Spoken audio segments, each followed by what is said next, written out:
Il est 19h50. Bonsoir à tous. Voici les titres de l'actualité de ce mardi. Marché New Dedo de Douala. Le sous-préfet de Douala premier saute sur des commerçants. Jean-Marie Tchaku et les forces de maintien de l'ordre ont détruit boutiques et étals qui étaient jusqu'ici installés sur la chaussée. Le prétexte est la lutte contre le désordre urbain. Image de ces casses dès le début de ce journal. La session de plein droit du Sénat vient de prendre fin à Yaoundé. Occasion pour la rédaction de Canal 2 International de passer au laser. Ce soir, les 2 semaines de course contre la montre qui ont mis sur orbite la deuxième mandature de la Chambre haute du Parlement camerounais. Dans l'actualité également ce soir, Jeux universitaires 2018. Après des conditions d'hébergement et d'hygiène déplorables dont nous vous faisions cas hier, zoom ce soir sur la piste d'athlétisme. Les athlètes courent dans une mare de poussière, la piste balisée par leurs propres chaussures parfois. Images saisissantes captées sur le campus de Marois à suivre dans ce 19h50. Voilà pour le sommaire.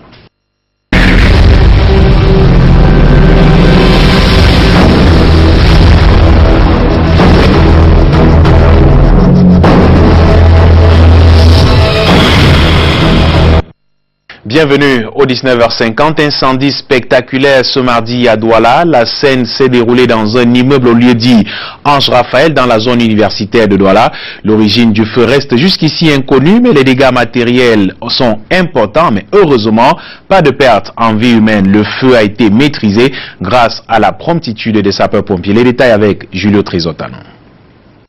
Au loin, c'est un nuage de fumée qui regagne le ciel, au lieu-dit Ange Raphaël à Douala ce mardi. Il est 11h et non loin du campus 2 de l'université de Douala, un immeuble de 3 niveaux est en feu. Et la flamme est partie d'une chambre au fond de l'immeuble pour se rabattre dans tout le premier niveau qui était totalement en flamme. Moi j'ai eu très mal parce que j'ai mon ami qui habite en haut là-bas, il n'était pas allé au sport. On l'appelait, il ne pouvait pas décrocher, subitement il est venu trouver que sa maison est poussée. Les gars du quartier ont essayé de maîtriser la flamme, mais c'était si avancé. Il n'y avait pas d'eau dans la cité ni aux environs. Et ils ont apporté du sable, mais ce n'était pas approprié puisque l'incendie était déjà avancé. Nous arrivons pile. Les sapeurs-pompiers sont à pied d'œuvre. C'est la seule unité restée de garde au camp, les autres étant partis pour les entraînements du défilé du 20 mai. Malgré leur nombre réduit, c'est avec admiration qu'ils maîtrisent la situation. Le danger est permanent car les propriétaires des chambres ont laissé leurs bouteilles de gaz non fermées, ce qui complique la tâche. Poser de casser les chambres, enlever les bouteilles à gaz pour réduire l'activité de l'incendie. Mais il y a un monsieur qui s'est interposé. Il faut faire vite. En moins de 30 minutes, le reste de l'immeuble est sauvé par les braves hommes. Les dégâts sont énormes, 6 chambres consumées avec leur contenu. Pas de perte en vie humaine, la majorité des locataires étant absents au moment des faits. Selon les sources, le propriétaire de l'immeuble qui a subi l'incendie est décédé il y a quelques jours et le corps se trouve encore à la morgue. Pour la famille qui n'a pas souhaité s'exprimer, c'est un malheur de trop. L'origine du feu reste inconnue. La présence de la gendarmerie et du commissariat 7e a permis d'entendre les uns et les autres et une enquête a été ouverte. Quand des commerçants du marché New Dedo de Douala défient l'autorité administrative, déguerpis sur la chaussée il y a quelques semaines maintenant, ils sont revenus à la charge et viennent de réinvestir les lieux de façon encore plus agressive. Un autre assaut du sous-préfet de l'arrondissement de Douala premier a permis de saccager ces boutiques et étals de fortune érigés sur la route. L'opération s'est faite sans pitié pour ces commerçants qui n'avaient que leurs yeux pour pleurer. Lille Piedjou et Stéphane Bina pour les détails. Un cri de détresse ignoré par ces engins de la communauté urbaine de Douala ce mardi matin. Boutiques, marchandises et autres produits écrasés. Dans ce cafouillage, quelques commerçants tentent de sauver leurs marchandises. Pourtant, les tickets sont payés ici chaque jour. Tous payent des tickets. Vous leur demandez, là, même mon ami qui a perdu sa boutique là, maintenant, vous lui demandez les tickets, il vous sautera les tickets. Cette opération d'assainissement des mœurs économiques est encadrée par la loi. Elle est claire. On ne vend pas sur la voie publique. Malheureusement, ceci est favorisé par un jeu trouble des collectivités territoriales. Que tous ceux qui s'organisent pour vendre sur la voie publique empêchent le fonctionnement des villes. Et la loi interdit sur l'étendue du territoire d'une commune d'édifier à titre précaire ou définitif quoi que ce soit qui soit susceptible d'empêcher le bon fonctionnement de la ville. Mais il y a quand même à regretter le mauvais jeu trouble que font les responsabilités des collectivités territoriales, qui elles aussi pensent que pour renflouer leur caisse, il faut piétiner les lois, il faut transgresser les lois. C'est la deuxième fois en une semaine que cette opération est menée, tambour battant, par le sous-préfet de Douala Premier, Jean-Marie Tchakui. Lorsque nous sommes arrivés ce matin, c'est comme si on n'avait jamais été ici. Donc comme on dit, les gens avaient réinvesti complètement la voie publique. Et c'est pour cette raison que M. le préfet m'a demandé de revenir pour remettre de l'ordre dans cet espace marchand. Et vous voyez, aujourd'hui nous avons pu libérer l'entrée du marché. Et puisqu'aucun pays ne tire profit du désordre, les autorités elles-mêmes doivent commencer par respecter les lois de la République. La guerre des gants à Douala, on en reparle ce soir précisément du cas de Besseke à Bonabéry où la situation semble sous contrôle, en croit les autorités administratives rencontrées ce jour. Selon celle-ci, une réunion de sécurité pourrait se tenir cette semaine pour mieux adresser le problème afin d'y trouver un dénouement approprié. Tout ceci sous le commandement du gouverneur de la région du littoral. Julio Trésor-Tanon est retourné ce jour à Bonabéry où le calme semble revenu. Voici son reportage. 48 heures après la violente altercation entre gangs à Bonabéry dans Douala 4e, l'autorité administrative rassure. Dans la même nuit, l'ordre était déjà revenu. Alors il y a des jeunes de Grand Baobab qui sont donc allés dans une expédition punitive vers ceux de Besseke, où on ne sait pas très exactement, avant que les enquêtes n'aboutissent, ce qui s'est réellement passé.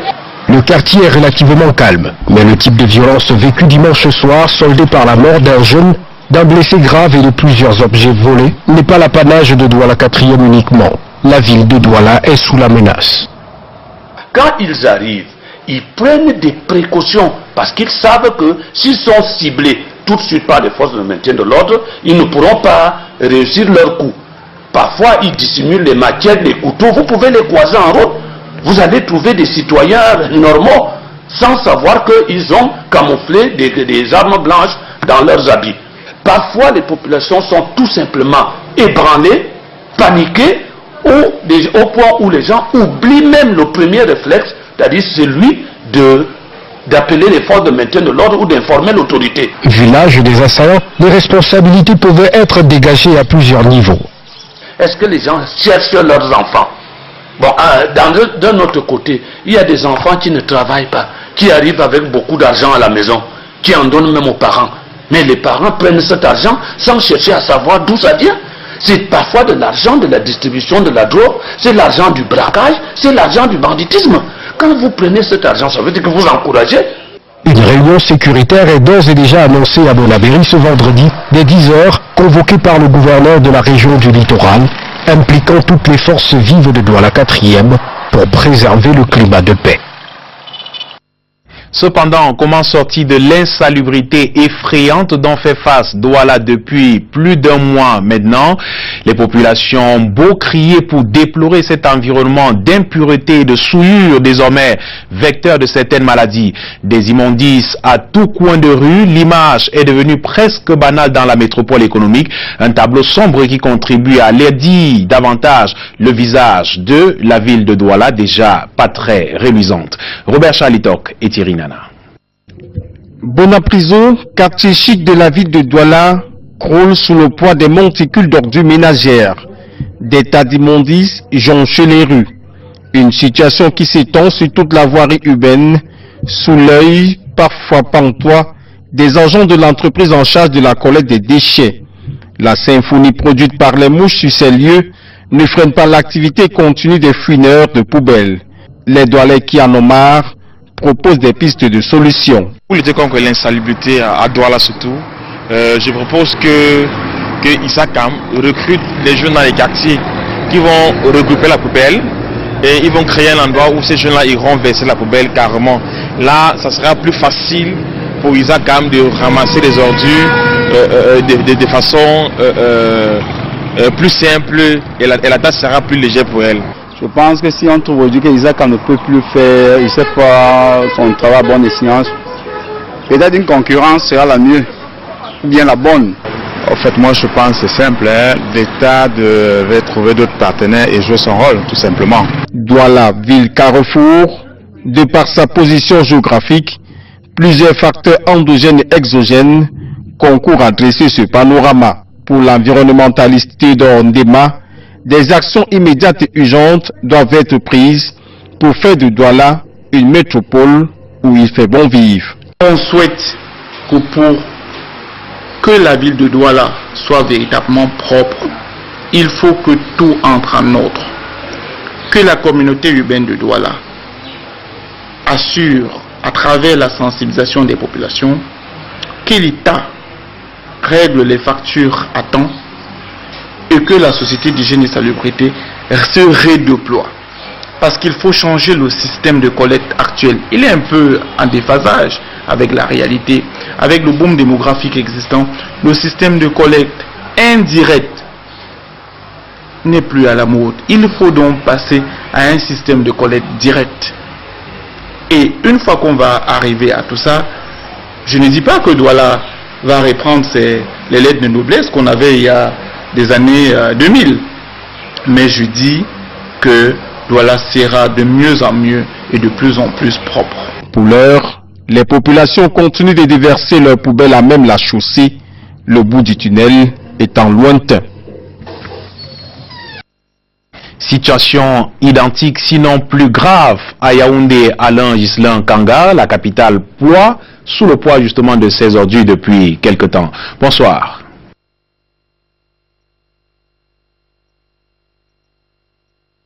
Bonsoir Michael et bonsoir à tous. Effectivement, c'est devenu une mission quasi impossible de marcher dans la ville de Yaoundé sans se heurter à un tas d'ordures. Des amas d'immondices partagent parfois la chaussée avec les piétons.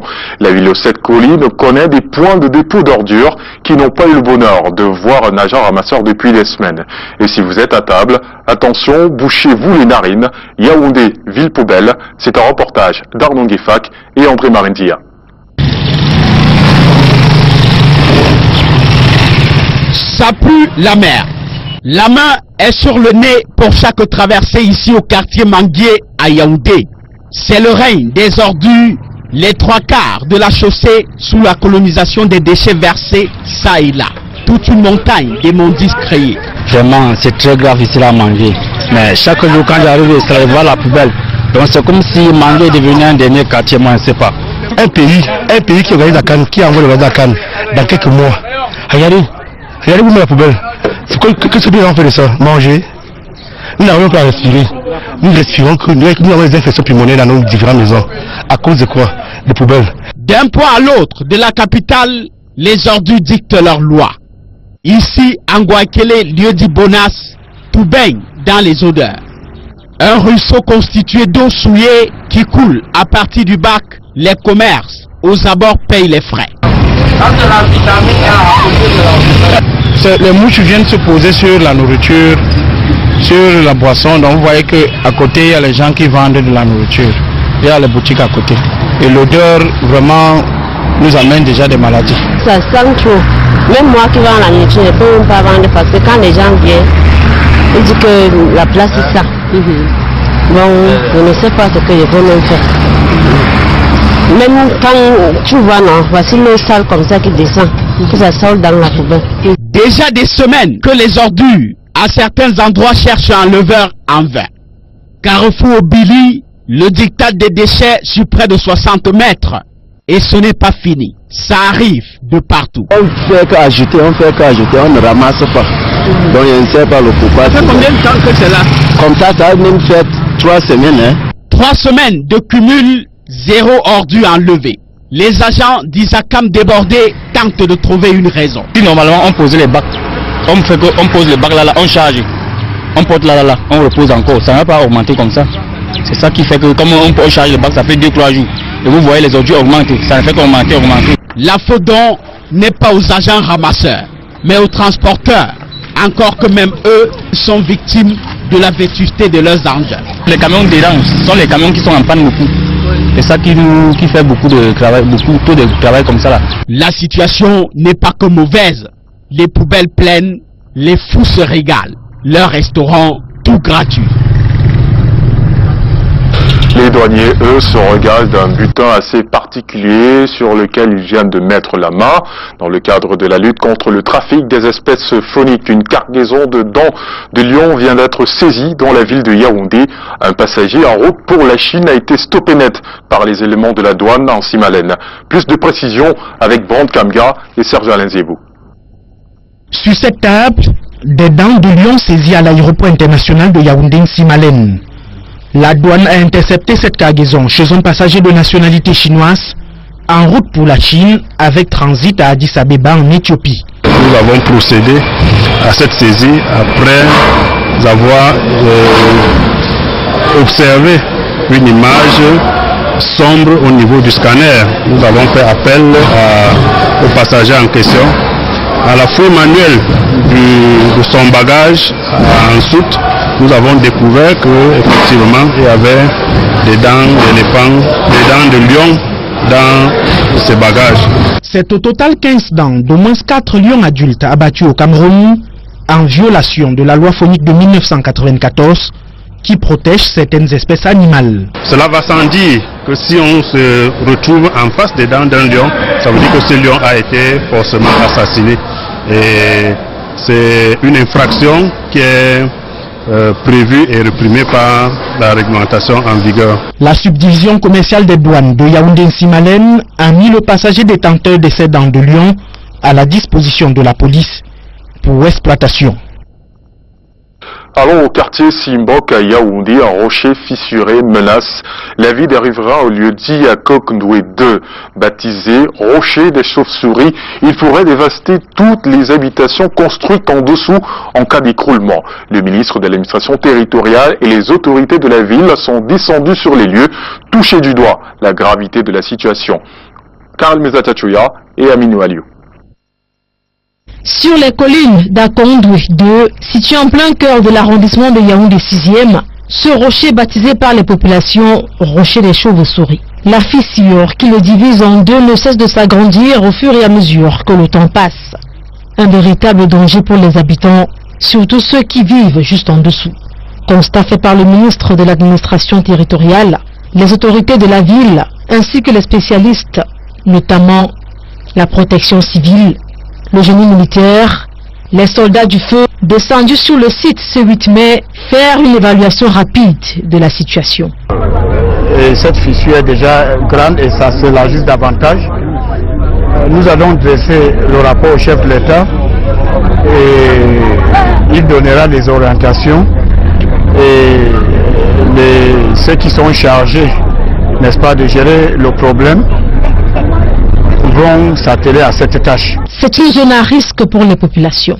Paula Tanganji leur recommande la prudence pour leur sécurité, mais pour lui, l'idéal serait de quitter les lieux en attendant les travaux. Les gens sont allés construire en bas du rocher, c'est extrêmement dangereux. Donc il faudrait que les populations soient extrêmement prudentes. Nous allons voir ce que les études vont donner, mais ce qui est évident, le chef d'État, je suis certain, convaincu, qu'il donnera des instructions à qui de droit pour régler le problème le plus rapidement possible. Objectif visé, sauver des vies. En politique, rideau sur la session de plein droit du Sénat, intervenant après l'élection et la nomination des sénateurs. Cette quinzaine a permis de mettre la deuxième mandature sur orbite et Rodrigue Tonguet passe au laser les 2 semaines de course contre la montre. Top chrono. 15 jours chrono, les événements se sont déroulés entre le 24 avril et le 8 mai. Le temps pour les sénateurs de la deuxième législature de mettre tout en route. On est parti au palais de congrès de Yaoundé par l'accueil des élus et nommés par le doyen d'âge et les 2 autres membres du bureau provisoire. Plus tard, avec l'appui de 4 commissions, ce bureau d'âge procède dès le 26 avril à la vérification des mandats. 16 sénateurs élus et nommés, concernés par les incompatibilités, annoncent leur démission des charges encombrantes. Le 2 mai dernier, les mandats des 100 sont donc validés.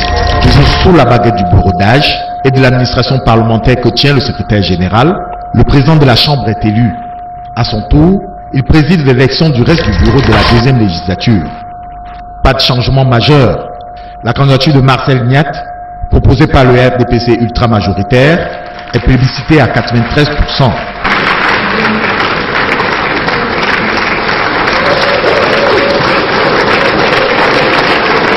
Effectivement, on ne change pas une équipe qui gagne. Et on a ajouté à cette équipe les nouveaux qui sont arrivés pour pouvoir, n'est-ce pas, travailler, vivre ensemble et apporter au Sénat toute la force qu'il lui faut. Aussitôt élu, le président du Sénat fixe les priorités du plan d'action à venir pour le mandat de 5 ans. Développement des infrastructures dans le but de donner de meilleures conditions de travail aux sénateurs, à vous, et au personnel de notre Chambre.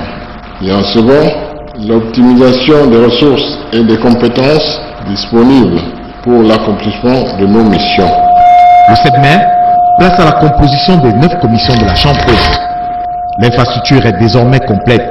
Les regards résolument tournés vers l'avenir. Maintenant qu'on a mis tout ça en place, le vrai travail, ça va commencer en juin, j'espère. Si l'on croit la voix la plus autorisée du Sénat, pendant 5 ans, il s'agira d'engagement. Le signe sous lequel la Chambre place cette deuxième mandature. Et voilà, c'est parti. Nous nous excusons pour la qualité sonore de cet élément. Parlons à présent de cette coopération qui dure depuis 60 ans entre le Cameroun et l'Union européenne. En prélude à la journée de l'Europe qui se célèbre demain, 3 membres du gouvernement, dont l'ordonnateur du 11e Fonds européen de développement, sont allés magnifier l'apport de cette institution dans le développement du Cameroun. Arnaud Gueffak et Samuel Bonis. Sous le ciel de Yaoundé, le drapeau de l'Union européenne flotte fièrement. 60 années de coopération pleine. Coup de magnificence, ici au siège de la délégation de l'Union européenne, 3 membres du gouvernement dans la file d'une visite circonstancielle. Cagnotte annuelle d'investissement et d'appui devenue traditionnelle, plusieurs centaines de milliards de francs CFA. La coopération roule au bon sens. Cette coopération se poursuit. Je crois un élément marquant l'année dernière, c'était la mise en œuvre d'un programme d'appui budgétaire. On a fait un premier décaissement en fin d'année qui accompagne les réformes dans le secteur d'élevage et le secteur d'agriculture. Donc je crois que c'est une évolution assez marquante. Un des bras forts de l'Union européenne dans ce confort de coopération, c'est le Fonds européen de développement, rendu au 11e palier. Un rythme d'engagement dont le taux pourra être porté à 73% au terme de l'année 2018. Les infrastructures en tête du déploiement dans la mise en œuvre.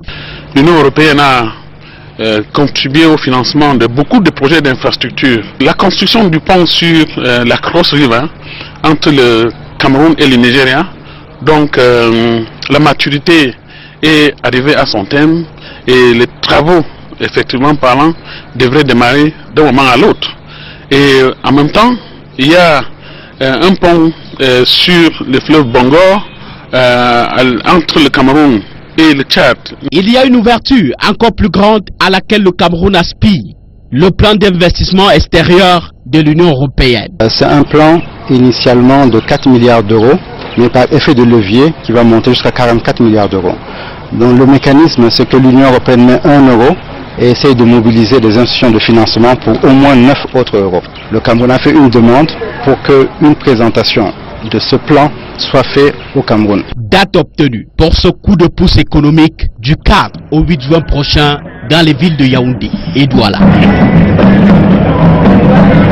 Produits camerounais sont désormais labellisés à l'Organisation africaine de la propriété intellectuelle. Le poivre de Pendiara et le miel blanc de Coupe bénéficient d'une protection sociale. Les grands producteurs ont reçu le logo du label ce mardi à Yaoundé et les défis s'annoncent énormes. Ils ont la charge de produire et vendre ces produits partout dans le monde entier. Bronde Kamga et Bertrand Tiassé. Le poivre de Penja et le miel blanc de Kourou ont désormais le label de qualité.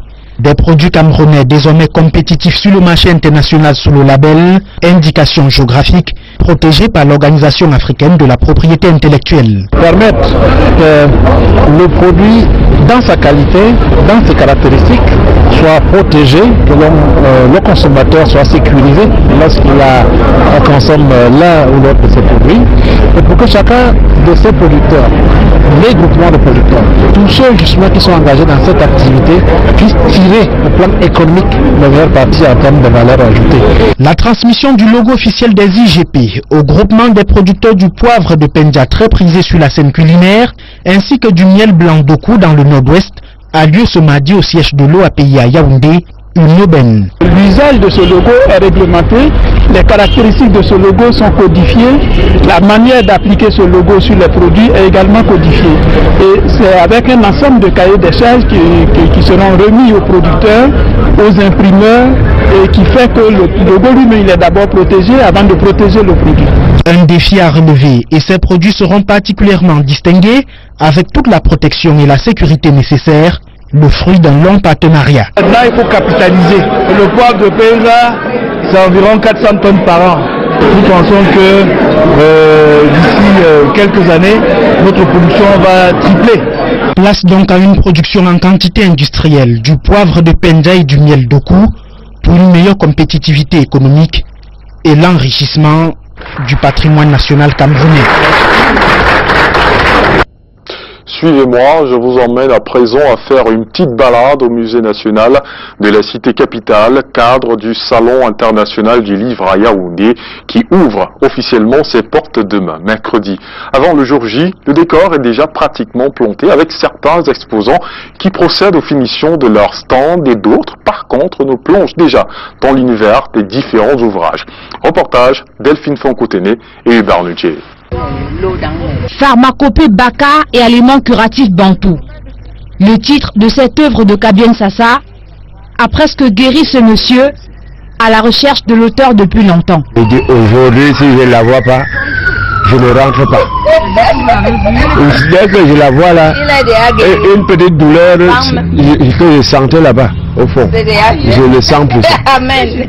J'ai écrit un livre sur les plantes médicinales qui porte sur 303 plantes médicinales, soignant 214 pathologies.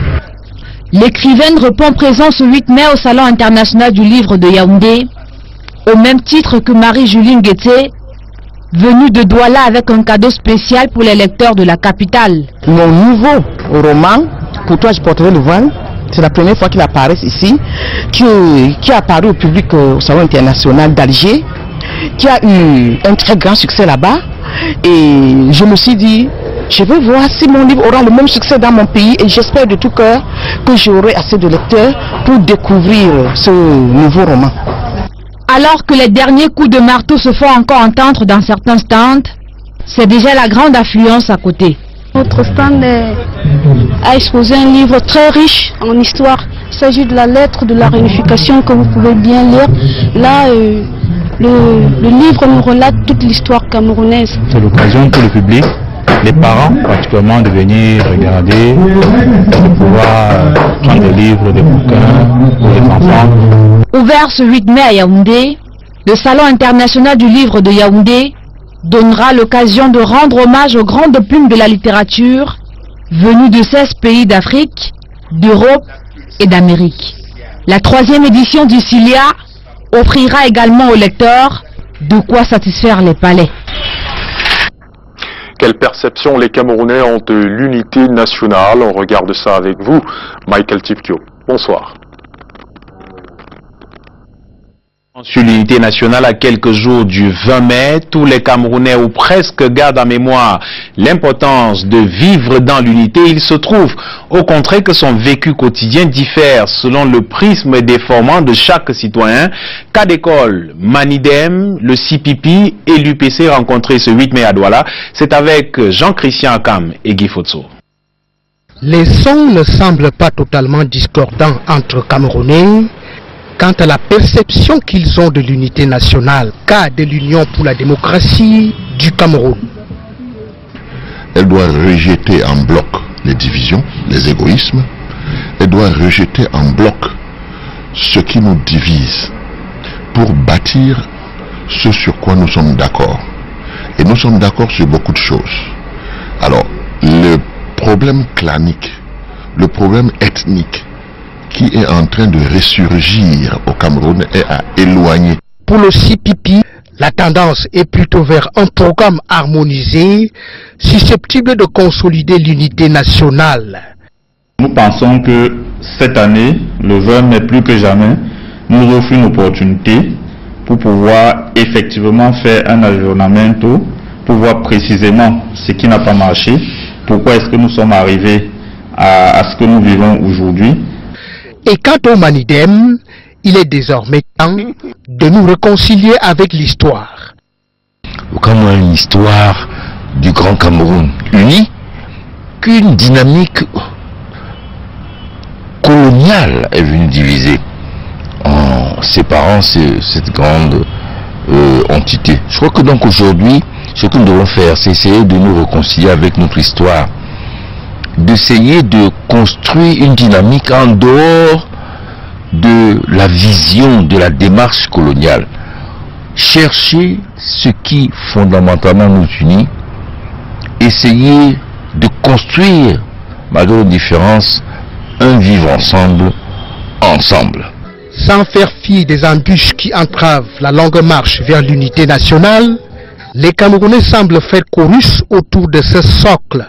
À la 46e édition qui s'annonce à corps et à cri, détenir la promesse des fleurs. Ils sont parfois présents dans les stades. On a l'habitude de les voir également lors des accidents de tout genre ou alors pendant des catastrophes. Ce sont des bénévoles secouristes qui sont d'ailleurs célébrés ce 8 mai, journée mondiale de la Croix-Rouge. Ils ne sont ni médecins ni infirmiers, mais leurs gestes de premier secours sauvent des vies. Pour les connaître davantage, je vous propose de suivre ce sujet de Monique Naoussi Fosso et Henri Chinda. Ils protègent, ils alertent les services d'urgence et ils exercent des gestes de premier secours sur une victime. Ce sont des secouristes essentiellement bénévoles dont l'intervention varie selon qu'on est en face d'un accident ou d'une catastrophe. Quand il y a accident, il faut rapidement intervenir. Maintenant, qui doit intervenir? C'est celui qui a au moins des connaissances à premier secours. Il peut être seul, mais ce qui est sûr, en route ou à la maison, il y a d'autres personnes qui peuvent venir au secours.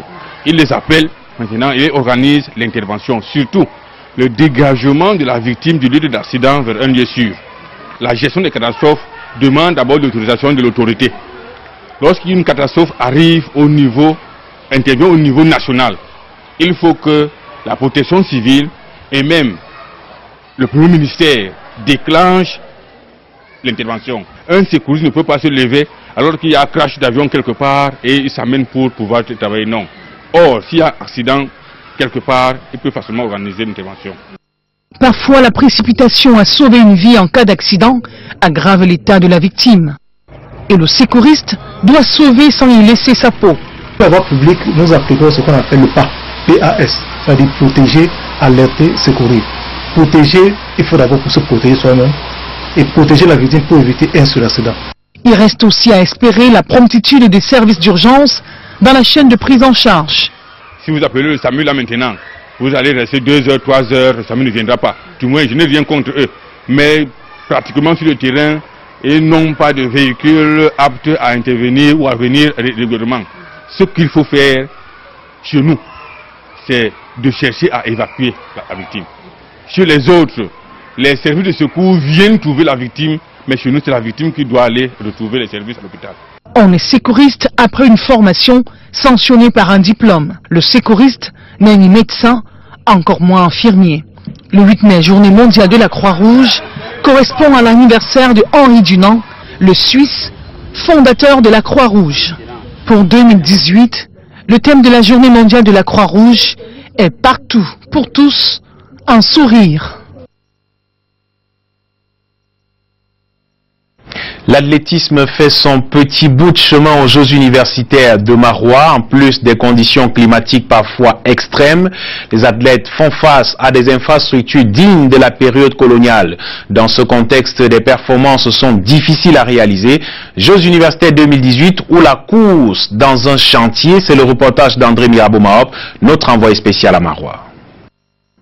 À défaut du tartan recommandé, cette année, les COPS vont se contenter d'une piste d'athlétisme approximative, un mélange de terre, de poudre et de béton avec des virages parfois dangereux. Ce n'est pas vraiment ça. Si tu es dans les virages, bon, quand tu prends le virage, tu peux sortir, traverser ton couloir, aller de l'autre côté.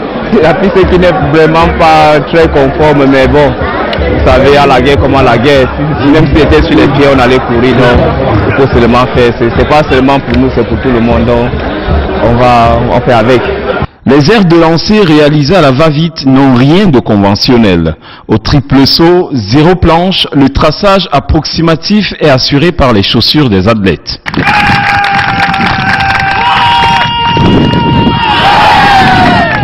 Très difficile.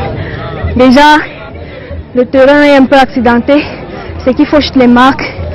Donc, on faisait avec seulement. Le seul moral était haut parce que la difficulté, c'est pas pour toi seul, c'est pour tous les adversaires aussi. Donc, celui qui réussit à surmonter la difficulté gagne, c'est comme ça. Mais malgré tout, les téméraires s'imposent et décrochent des médailles. C'est une satisfaction très totale parce que hier, nous sommes passés à côté de la médaille d'or 1500 mètres, donc il fallait qu'on essaie de se rattraper et Dieu a vraiment permis qu'au bout de ces 12 tours et demi, nous puissions remporter cette médaille d'or. C'est compliqué mais on fait avec, c'est notre pays et on sait que quand ceux qui ont la charge verront les conditions, ils vont peut-être s'améliorer pour les prochaines éditions.